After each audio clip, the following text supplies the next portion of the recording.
발표 시작하겠습니다. 저는 머지소트 그 과제 한 부분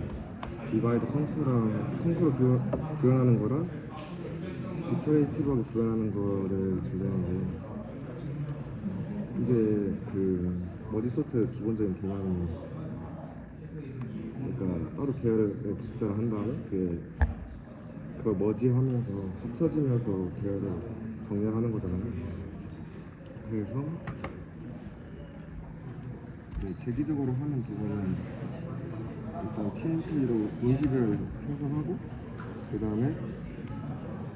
요소들을 다 복사합니다. 인식에. 그 다음에 왼쪽 부분의 시작 인덱스랑 오른쪽 부분 배열 시작 인덱스를 지정을 해주고, 초기값을 지정을 한 다음에, 그 다음에 컴페어 그 비교 횟수를 조정할 변수를 이때 초기값을 놔두고, 그 다음에 y문을 통해서 왼쪽 배열과 오른쪽 부분 배열이 미드랑 하이를 넘지 않을 때까지, 이하일 때까지 계속 y문을 돌려서, 그 다음에 비교 횟수를 구하면 되는데, 비교 횟수를 어떻게 구하냐면, 저는 처음에 그 핵심 연산자가 제일 위에 있잖아요. 그러니까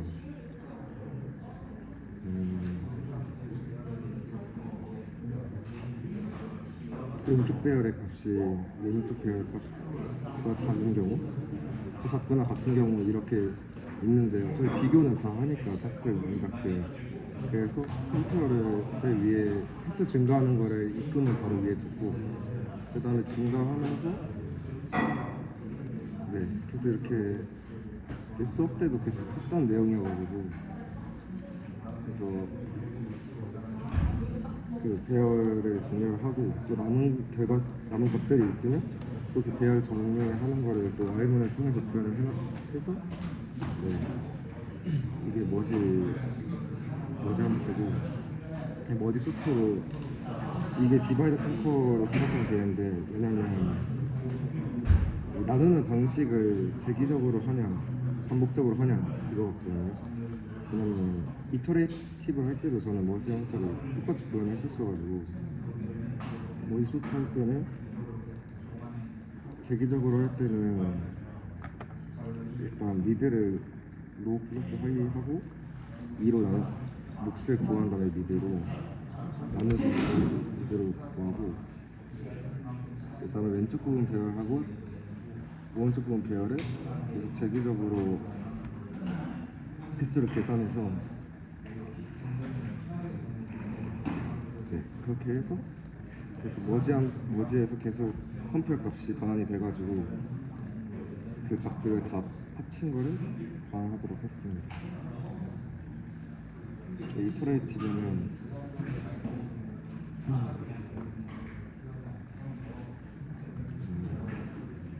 초기 부분 배열 크기를 1로 해놓고, 컴퓨어 카운트도 연수 초기화 해놓고, 그다음에 사이즈를 그 2배수로 해가지고 이렇게 0부터 1까지 사이즈 2배만큼 이렇게 계속 반복문 돌렸습니다. 사이즈가 그 배열 크기보다 커지지 않을 때까지 y문을 계속 돌려서,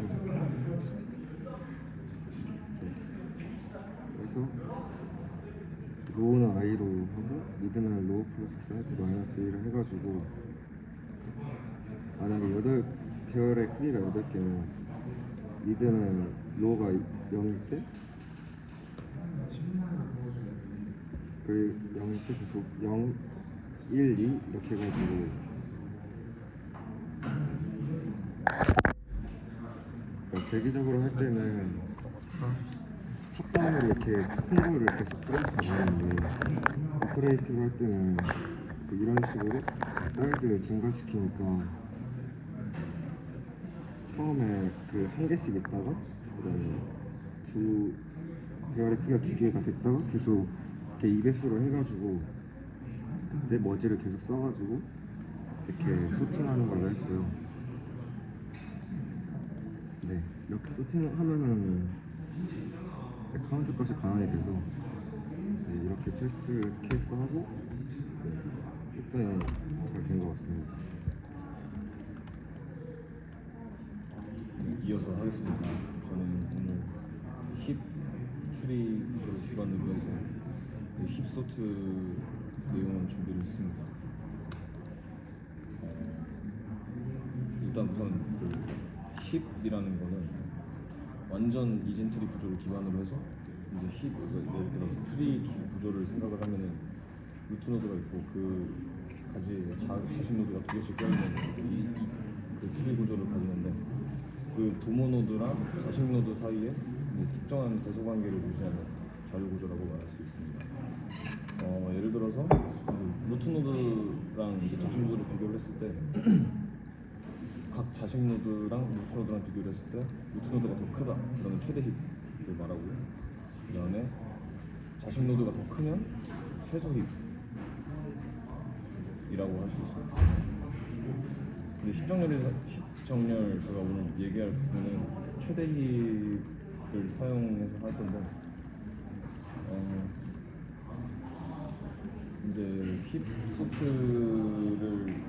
동작이 되는 과정은 순서대로 말씀을 드리면 이제 빈 배열에 이제 데이터를 넣을 거 아니에요. 근데 그 배열을 최대 힙으로 변하면 일단 식혀놓은 다음에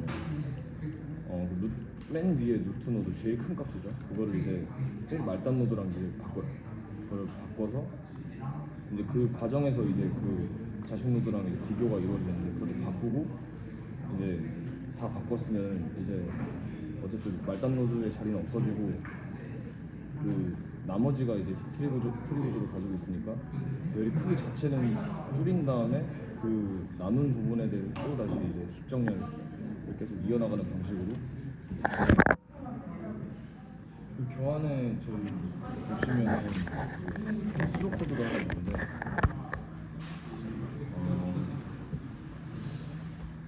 사실 이해가 안 되는 건 아닌데 약간 직관적으로 이해가 안 되는 느낌이에요. 직관적으로 제가 이거를 설명을 드리기가 이것만 봐서는 좀 어려워서 제가 예전에 했던 그 수업에서 했던 코드를 기반으로 좀 말씀을 드리겠습니다. 이제 데이터가 들어오면은 트리를 형성하는 과정을 가져야 되는데 이제 빈 배열이니까 사이즈가 없죠. 근데 이제 그 사이즈를 늘려가면서 이제 데이터가 들어올 텐데 예를 들어서 최대 힙 기준으로 했을 때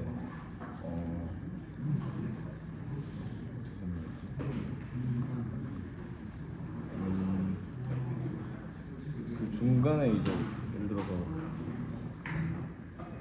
이미 데이터가 7, 3, 5 이렇게 들어갔다 쳤을 때 6이 들어간다고 가정을 해볼게요. 그러면은 7, 3, 5는 이미 힙트리 그 형식을 가지고 있는데 거기에 이제 따로 이제 자식 노드로 6이 들어온 상태여서 이걸 이제 그 위로 올라가는 과정을 통해서 이 최대 힙을 만듭니다. 그 과정을 계속 거쳐서 이제 저희가 데이터가 다 들어오면은 최종적으로 이제 힙트리가 딱 만들어질 수 있게끔 딱 해주고 그 다음에 이제 그 만들어진 힙트리를 이제 끝에 맨 위에는 루트 노드 최대 값을 가지는 그 루트를 빼면서 이제 그 데이터들을 정렬을 해가는 과정이 이제 힙소트인데 여기 교환해 보시면은 힙이 따로 있고 뒤에 sorted keys라는 그 공간이 따로 있어서 그 이제 비교가 되는 맨 최상단 노드랑 최말단 노드 이거를 바꿔서 이제 그 과정에서는 계속 이제 그 자식 노드랑 루트 노드끼리 이제 비교를 하는 과정이 있겠죠. 그게 그 시프트 과정이라고 저는 알고 있는데 그 과정을 통해서 이제 최종적으로 이제 말단 부분까지 좀 내려오면은 아까 제가 말씀드린 것처럼 배열 크기를 줄이고 남은 그 트리 구조에 한해서 다시 그 과정을 계속 반복을 해나가면서 정렬을 해나갑니다. 그래서 한 가지만 예를 드릴게요. 예를 좀 드리자면 교환에 있는데 97이랑 그 최상단 노드가 97이고 이제 그 이 배열의 순서가 왼쪽부터 오른쪽으로 97, 53, 59 이런 식으로 해서 1, 2, 3, 4, 5, 6, 7, 8, 9 이렇게 순서대로 들어가는 상태에서 최상단 노드가 97이고 맨 마지막 노드가 36이에요. 그러면 이제 그걸 두 개를 바꿔서 이제 밑에 바꾸면은 97은 자리가 바뀌고 36은 맨 위로 바뀌었죠. 그 다음에 얘를 자식끼리 비교해서 53부랑 59랑 비교를 하게 될 텐데 그럼 59가 넣고 그러면은 59랑 36이랑 바꿔요. 맞아. 네. 그러고 58이랑 31이랑 또 비교를 해가지고 58이 더 크니까 58이랑 36을 바꿔. 그런 식으로 계속 과정을 이어나가면서 이제 정렬을 하게 됩니다. 네. 이게 힙 소트의 전반적인 그 진행 과정 이상을 치겠습니다. lower bounds for sorting에 대해서 말을 할 건데 이 부분에서 먼저 교수님이 코드를 주신 게 그 세 가지 S 배열의 안에 이미지 세 개를 뭐 집어넣는다고 가정했을 때 이거를 소팅하는 방법에 대한 코드를 좀 짜주셨는데 교수님이 했을 때 A가 S1이고 B가 S2고 C가 S3일 때 A, B, C를 비교해가지고 소팅하는 알고리즘을 할 텐데 일단 만약에 제일 처음으로 A가 B보다 작은 경우에 쓰고 그럴 때는 if, else if, else문으로 이렇게 세 가지 경우가 나올 수 있는데 B가 C보다 작은 경우에는 S는 A, B, C 순서로 들어가면 되고 A가 C보다 작은 경우에는 S가 A, C, B 아니면 C, A, B 순으로 들어가면 되고요. 그 다음에 else if 써가지고 A가 B가 아닌 경우를 지나서 만약에 맞다 치면은 틀리다 치면은 B가 C보다 작을 때 그때 if else문 써서 A가 C보다 작으면은 BAC가 되는 거고 아니면 BCA가 되는 거고 위의 경우의 수가 다 틀렸을 때는 CBA가 나오게 이렇게 6가지가 나오게 소팅을 하는 코드를 교수님이 주셨어요. 그래서 이거를 디시전 트리로 나타내 보면 두 번째 페이지에 있는 게 나오는데 B가 A보다 작은 경우에서 yes or no로 또 트리가 갈라지고요. C가 B보다 작은 경우에서 아까 전에 말씀드린 대로 계속 트리가 갈라지게 되는데 여기서 베스트 케이스는 2번 안에 되는 경우에 쓰고 위에서 말하자면은 B가 A보다 작을 때를 뭐 yes나 no 쪽을 한쪽을 지나쳐서 첫 번째 것도 맞고 두 번째 것도 맞거나 아니면은 B가 A보다 작지 않을 경우에는 첫 번째 게 맞고 두 번째 게 맞고 둘 다 그렇게 해가지고 이게 최소로 2번 만에 가게 되고요. 나머지는 디시전 트리에서 워스트 케이스는 2회의 경우 수로 3번을 하게 돼요. 그래서 이 디시전 트리가 제일 괜찮다고 볼 수 있고요. lower bounds for sorting에 대해서 좀 자세히 말하자면 정렬 알고리즘 한 그래가지고 한국어로 말하자면 정렬 알고리즘 한이라고 말할 수 있고 앞서 말씀드린 결정 트리, 디시전 트리와 로그 함수의 개념을 활용하게 되는데 정렬 알고리즘의 하항과 로그 팩토리얼에 대해서 말씀드릴 건데 비교 기반 정렬 알고리즘에서 최적의 경우와 최악의 경우를 논하기 위해서 비교 횟수의 하한을 정할 수 있는데 주어진 정렬 문제에서 가능한 입력 데이터의 모든 경우를 고려하면 그 데이터에 대한 정렬이 이루어지기 전에 최소한의 횟수는 로그 n 팩토리얼이라고 할 수 있고 n 팩토리얼 먼저 말씀드리자면은 n에서 1씩 작아지는 수를 계속 곱하는 순열이라고 할 수 있고 로그 n 팩토리얼은 n개의 원소에 대하여 가능한 모든 순열을 구분하기 위해 필요한 비교 개수를 의미하고 있는 결정 트리, 디시전 트리에서 이용할 수 있어요. 그래서 로그 n 팩토리얼은 보통 위치 2인 로그를 사용하고 필요한 최소 비교 횟수를 표현할 수 있고 그리고 디시전 트리의 정렬과 하한에 대해 말하자면 디시전 트리는 정렬 과정에서 비교 연산의 흐름에서 시각적으로 나타내는 트리 구조라고 할 수 있는데 아까 전에 말씀드린 그 안에 디시전 트리처럼 이렇게 나타낼 수 있고요. 디시전 트리를 해서 정렬 문제의 하한, 즉 lower bounds for sorting을 할 수가 있는데 n개의 요소를 비교하여 정렬하는 모든 알고리즘은 가능한 한 모든 순열로 구분해야 되고, 결정 트리의 깊이는 알고리즘 최악의 경우 수행 시간에 해당하고, 이는 모든 입력을 고려한 최소 비교 S를 의미하는데, 여기서 교수님이 말씀드린 코드에서의 worst case는 3번이고 best case는 2번이라고 할 수 있어요. 그래서 예를 들어 n개의 원소를 가진 배열이 주어지면 모든 가능한 순열은 n 팩토리얼 개가 존재하는데, 결정 트리에서 하나의 리프 노드로 표현되고 트리의 높이는 로그 n 팩토리얼과 비례합니다. 그래서 여기서도 n 팩토리얼에서 로그 6이라고 할 수 있고, 그래서 이렇게 깊이를 표현할 수 있고요. 스털링 근사법을 이용해서 증명을 해보면 n 팩토리얼은 루트 2파이의 n 그리고 2분의 n의 n승이라고 할 수 있는데, 이게 로그 n의 팩토리얼이랑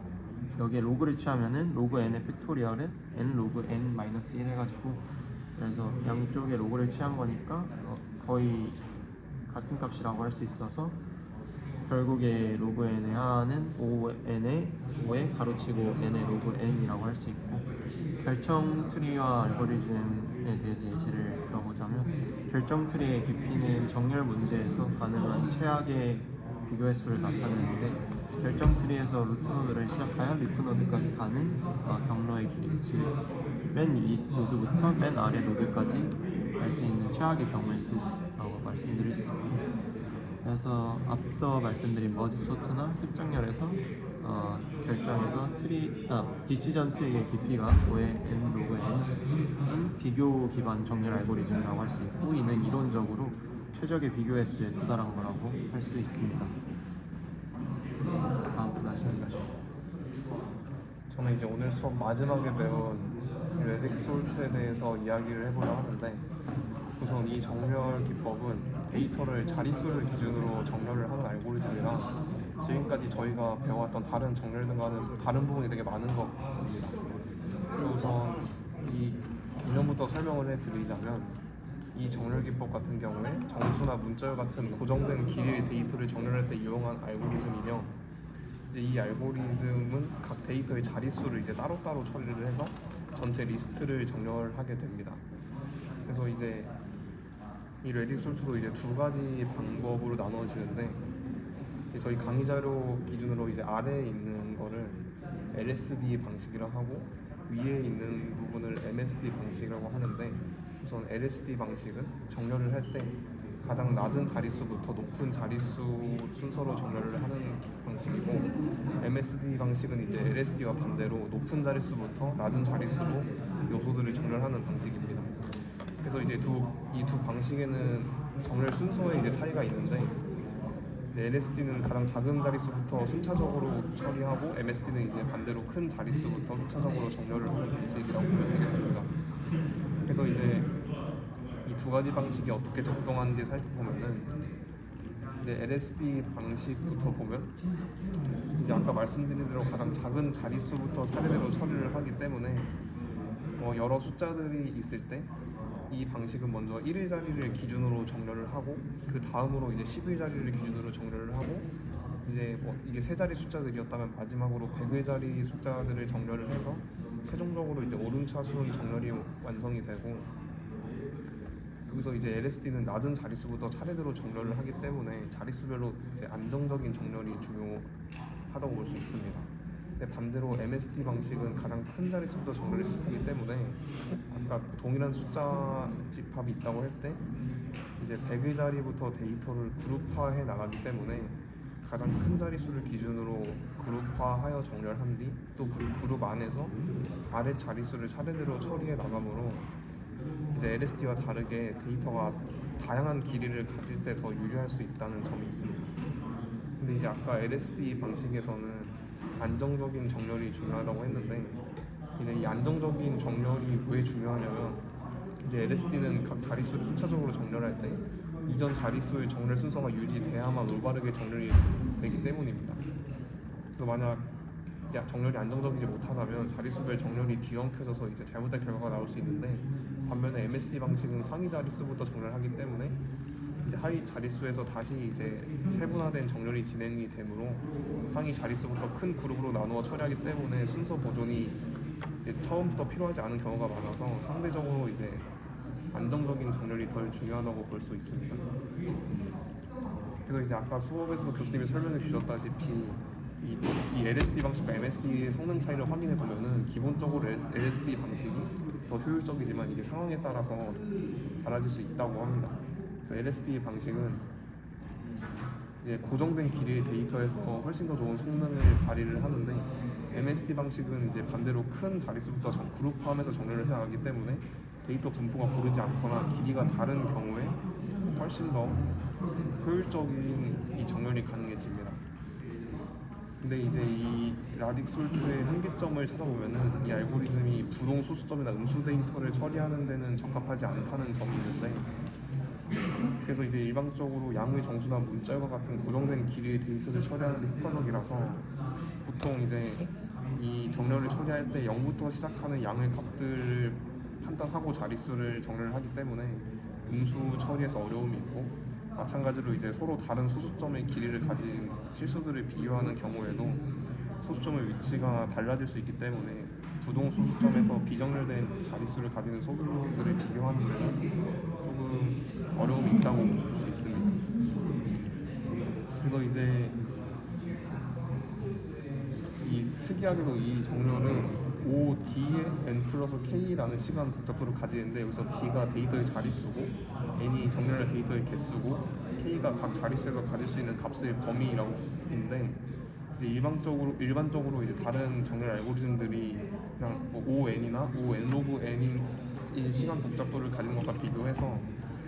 이 라딕솔트는 좀 이제 시간 복잡도가 복잡하게 나오는데, 이 이유가 이제 다른 정렬들과 다르게 이 정렬은 비교 기반이 아닌 정렬 알고리즘이기 때문에 그런데, 이게 다른 알고리즘들은 이제 각각의 데이터를 비교를 하면서 이제 정렬을 해 나가는 것에 비해 이 알고리즘은 자릿수를 기준으로 차례대로 이제 완전 다른 개념으로 정렬을 해 나가기 때문에 이제 좀 특이한 시간 복잡도를 가진다고 볼 수 있습니다. 그래서 이 정렬은 이제 시간 복잡도가 되게 특이하기 때문에 되게 특정한 상황에서 다른 정렬보다 더 좋은 성능을 발휘하는데, 이 특정한 상황이 보통 정수형 데이터인 상황이라고 보시면 될 것 같습니다.